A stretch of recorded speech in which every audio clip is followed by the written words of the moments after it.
Hey, listeners, are you feeling more like roommates than partners lately? If you're dealing with an emotionally unavailable spouse and yearning for that deeper connection, this episode is especially for you. We're going to bridge the emotional gap and reignite intimacy in your marriage in this episode.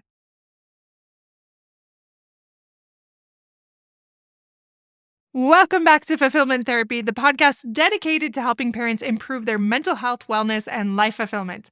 I'm your host, Kendra Nielsen, and today we're diving into the complex world of emotionally stunted spouses and how to navigate these challenging relationships. This episode is a result of working with several couples lately, and one of them was very much emotionally stunted and it was causing a lot of distress. And I felt, you know what? There's just not enough information out there that helps people in this way. So I need to do something to help those that are struggling, not only the one that is the emotionally stunted one, but also the other spouse, the other partner that is struggling and not really sure where to go or what to do about it. So if this is you, tune in because this is going to help. I struggled with what to call this because all of the names are somewhat negative, and I feel that the more I understand their story and I see this come up, it is often not their fault. This is something that began a long time ago, often even generations ago.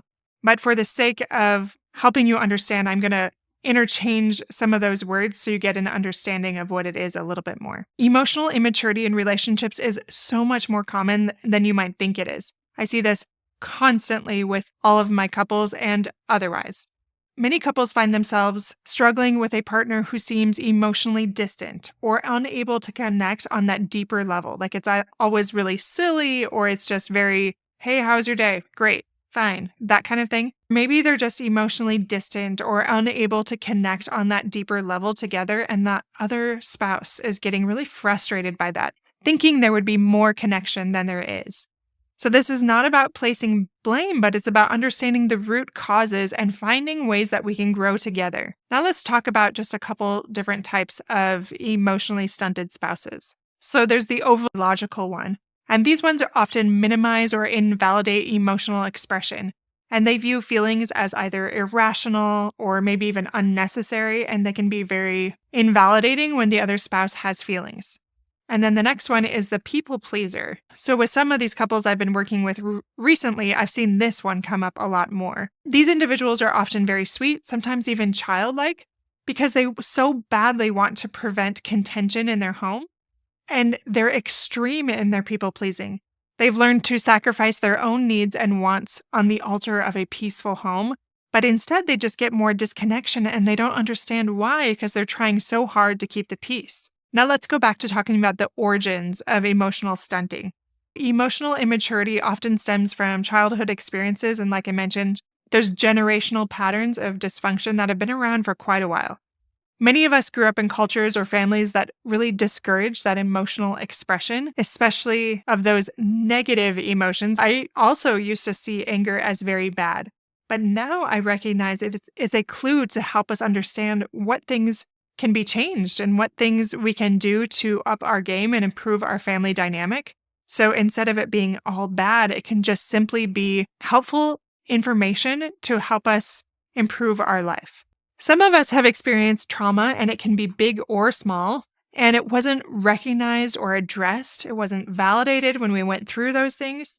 And this, I would say, is the main reason a lot of people struggle with expressing their emotions today. Lindsay Gibson had a lot of amazing things to say about this, so I'm going to quote her probably quite a bit throughout this episode. But she said, "When parents refuse to grow emotionally, their children become their emotional caretakers." Do you feel that you had to emotionally caretake for your parents, or maybe one of them more than the other? This can have devastating effects for those that have to take care of them. Growing up with emotionally immature parents means learning to cope with emotional chaos as a survival skill. This coping mechanism often carries into adulthood, affecting relationships. So do you see that? Maybe it's your spouse. Maybe you know, for example, your husband has never really been validated for his feelings, and it was not a safe place to talk about struggles, challenges, feelings. And because of that, and this need for him to constantly tend to his parents, he is not able to show up emotionally in your home for your children or even for you. And it's so frustrating because that happened well before you arrived. Like I mentioned, this very much affects your relationship now. Dr. Carla Marie Manley said this: in a marriage, if someone is emotionally unavailable, it can lead to feelings of isolation, loneliness, unmet needs, lack of intimacy, and difficult feelings. So maybe you're noticing that. Maybe the intimacy isn't there. Maybe you're feeling lonely and isolated and have these needs that are not being met, and it's hard to not feel a lot of resentment for your spouse when you wanted more. One of my clients recently said, I'm just not attracted to them as much when they're unable to be more emotionally mature and available. I start to feel like they are just a roommate, and it's disappointing to me because I wanted more than that. And my heart does go out to them. Like, this is frustrating when there isn't that emotional maturity, that emotional growth, that depth that you were hoping for. It's not easy, right? This has been going on for a long time and you're just fed up. One thing you can do is practice that patience and that empathy. Understand that your partner's emotional stunting likely stems from past experiences, and that can help you change your narrative so you're not so bitter and angry and resentful. Instead, feel this sadness for them. That will often take you out of that space of anger and resentment to this place of love and empathy. Another thing you can do is create a safe place. So encourage that emotional expression without judgment or pressure. What I often do with my clients is I will go to feelingswheel.com, I believe it's .com, and have them look at all the different feelings and express what it is they're feeling. Because we often only say probably 3 to 10 emotions, but there's so many emotions that really pin down more specifically what we're feeling. So when I use that feelings wheel, both the husband and the wife are able to identify more specific feelings instead of just those general, I'm sad, I'm mad feelings.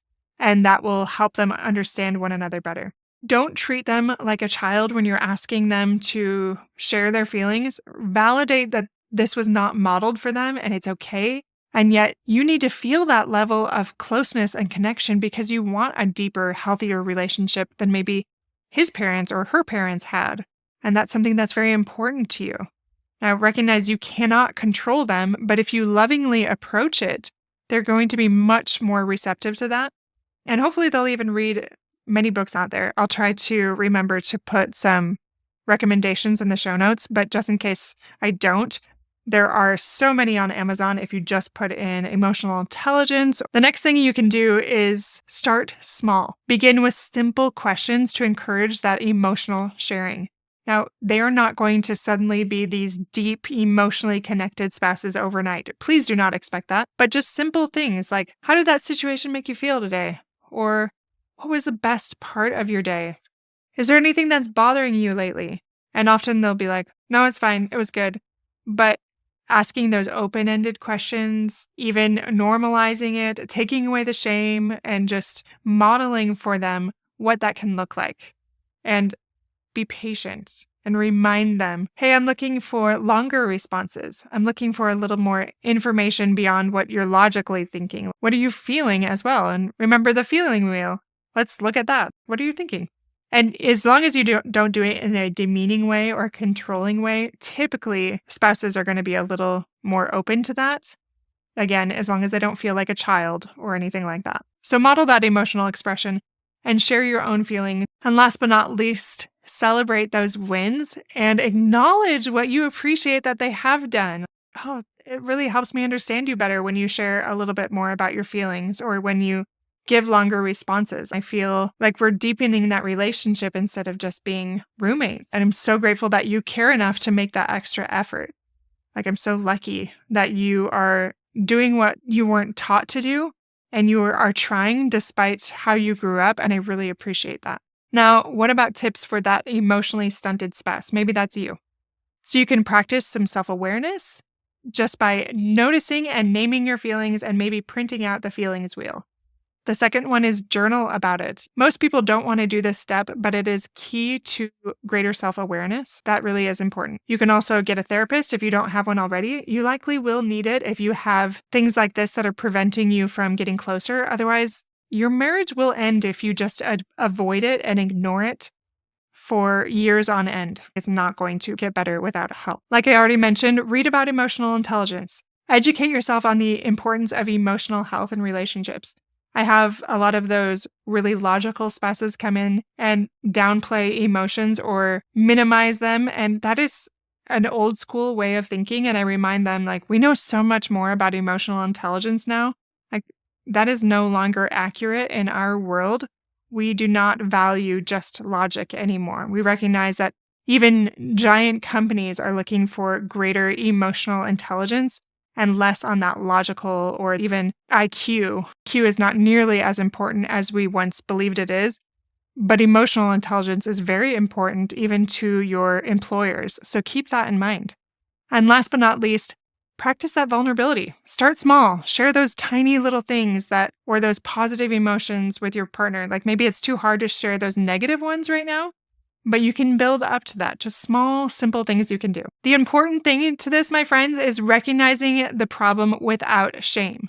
It's vital to address that emotional immaturity in a relationship, but it has to be done with compassion and understanding. Gibson also said this: healing from emotional neglect begins when you recognize that you are worthy of the love you didn't receive.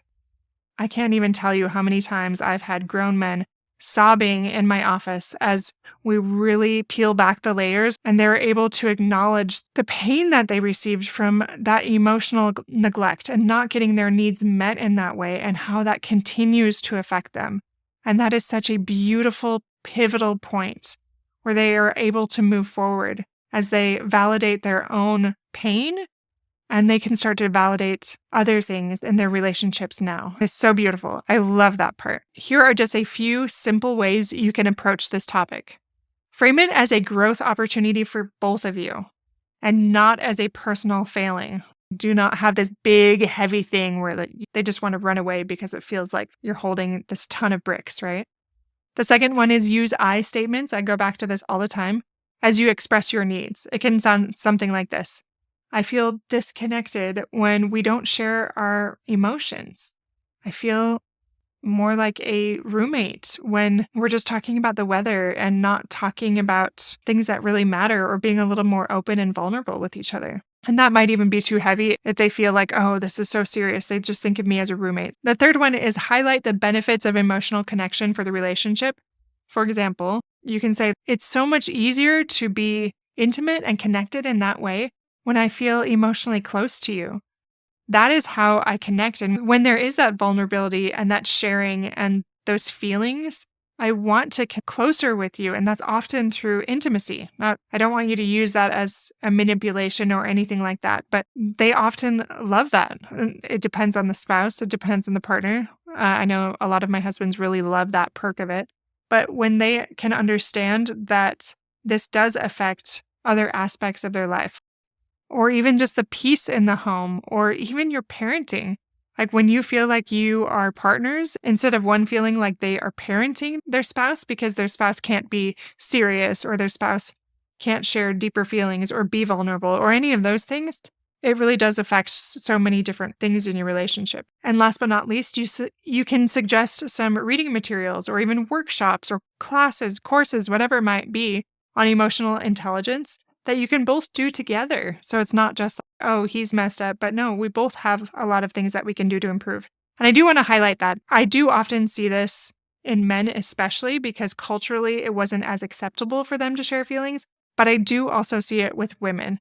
For example, I have worked with one couple and he is much more emotionally mature, emotionally intelligent because she had some trauma. And that's affecting their relationship severely to this day because it's something that she doesn't really want to work through. All right, I'm going to just share a couple quick examples before we wrap up for today. One of my clients, let's just call him Tom, came in to talk to me because his wife was frustrated with his constant I don't knows whenever she asked him a question.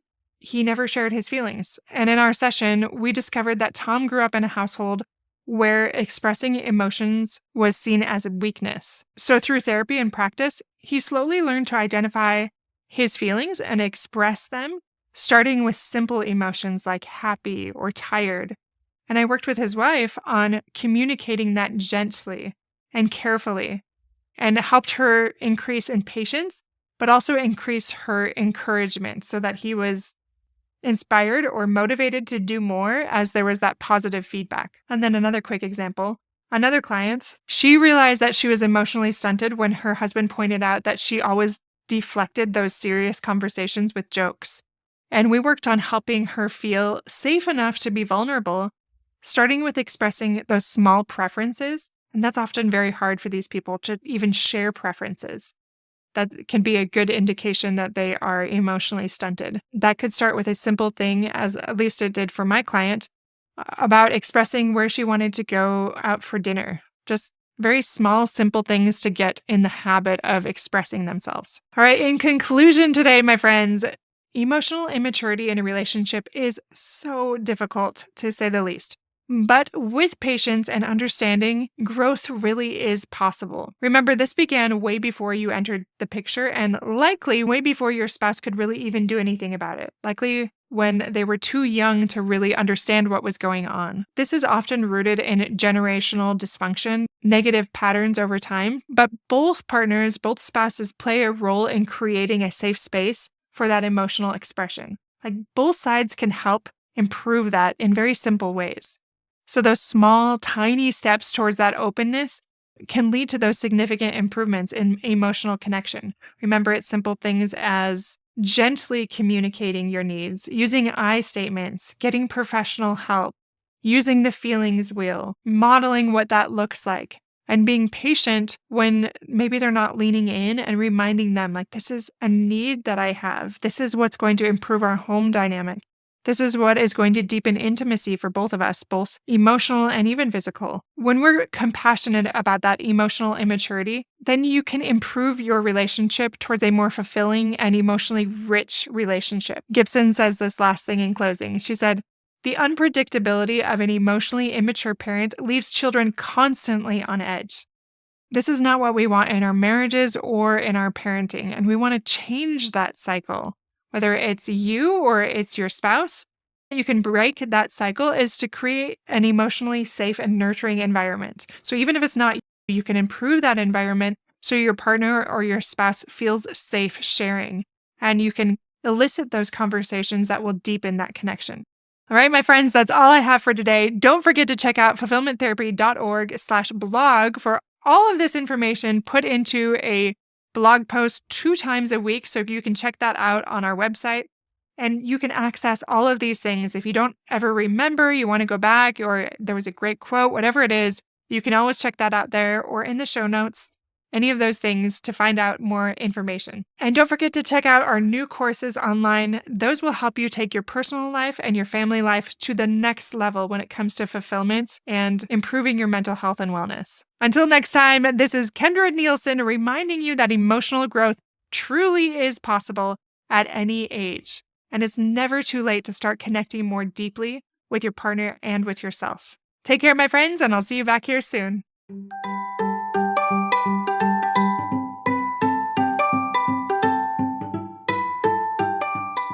Hey friends, I hope you enjoyed today's episode. If you did, chances are someone else would too. Would you take 30 seconds to share this with a friend who's looking for greater family fulfillment?